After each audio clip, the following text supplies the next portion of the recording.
Dear RATV Inspiring Stories, sumulat po ako para ibahagi ang aking kwento.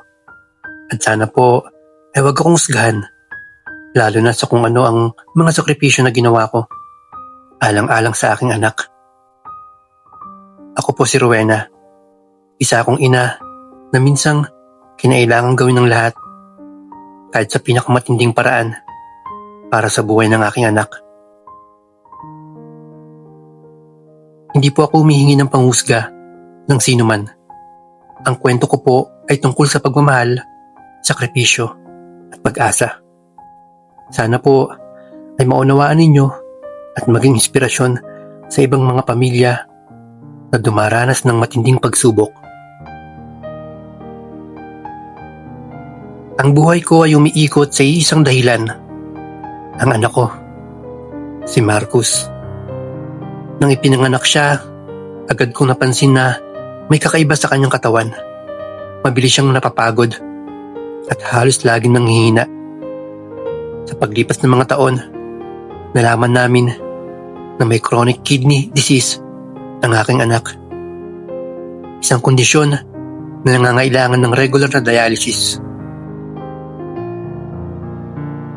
Bilang isang ina, tinis ko ang pagod at pangarap para mapanatili ang kanyang buhay. Bawat gabi, habang natutulog siya, pinagmamasdan ko ang maliit niyang muka at iniisip, sige anak, kakayanin natin to. Hindi kita papabayaan. Ngunit habang tumatagal, lalong lumalalim ang pasanin ko. Sa maliit na bahay namin sa barangay, halos wala ng ipon para sa gamot. Napapaisip ako kung hanggang kailan ko kakayanin ang lahat ng mag-isa. Isang gabi, habang nakahiga si Marcus, sinabi sa akin ng doktor, Rowena, kung hindi maituloy ang dialysis, delikado na ang buhay ng bata. Nang bumagsak ang mga salita sa akin, nanlalamig ang katawan ko. Halos hindi ko marinig ang sariling boses habang hawak ang kamay ng anak ko. Sa puntong yon, nagkaroon ako ng tanong sa sarili ko. Ano ang gagawin ko? Paano ko siya maililigtas? Wala na kaming ipon. Wala nang utang na kayang pasanin. Sa gitna ng kawalan, isang kaibigan, si Alma, ang nagbigay ng ideya. May trabahong mabilis ang kita, ngunit nangangailangan ng sakripisyo. Isang trabahong gagamitin ko ang sariling katawan. Alam ko na hindi marangal at baka hindi maintindihan ng ibang tao. Ngunit sa isip ko, iisa lang ang mahalaga. Ang buhay ng anak ko. Alam ko sa sarili ko, mali ito. Maling-mali. Isang kasalanan, pero isa akong ina at lahat gagawin ko para sa buhay ng nag-iisa kong anak. Kahit buhay ko pa ang maging kapalit. Ibinigay sa akin ni Alma ang numero ng taong magiging kliyente ko. Isang matandang lalaki na mayaman na handang magbayad ng malaki para maibsan ang init ng kanyang katawan.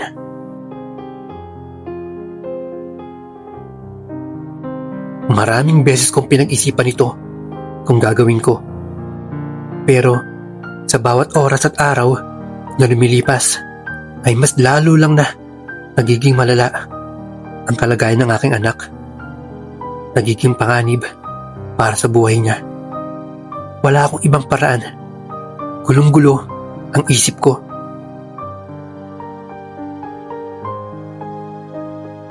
At oo, pinili ko na gawin ang di ko naisip na magagawa ko. Pero wala akong choice. Nakasalalay dito ang buhay ng anak ko. Wala na akong alam na ibang paraan para makakuha ng malaking pera para maipagamot si Marcus.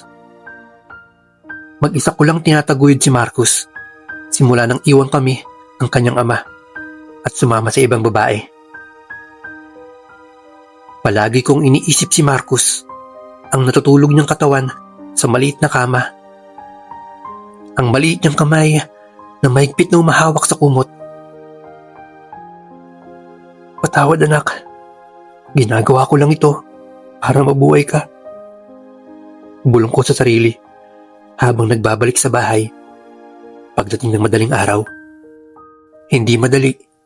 Minsan, naiiyak ako sa taxi o jeep at naiisip kong may mali ba sa mga desisyon ko.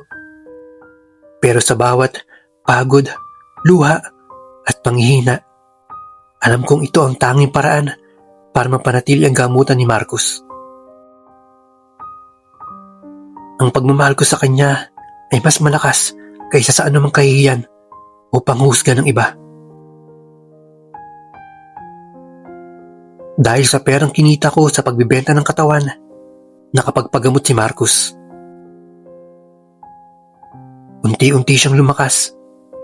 Nakita ko ang pag-asa sa kanyang mga mata. Isang bagay na higit pa sa kahit anong kayamanan sa mundo.